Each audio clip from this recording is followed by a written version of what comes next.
You ask Tiger to solve. This deals with linear equations with one unknown. The final result is x equals -4. Let's solve it step by step. Simplify the expression. Expand the parentheses. Multiply the coefficients. Simplify the arithmetic. Group all constants on the right side of the equation. Subtract 18 from both sides.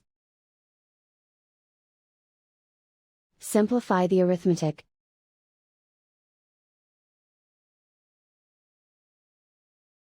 Isolate the x. Divide both sides by 4. Simplify the fraction. Find the greatest common factor of the numerator and denominator. Factor out and cancel the greatest common factor. And so the final result is x equals -4.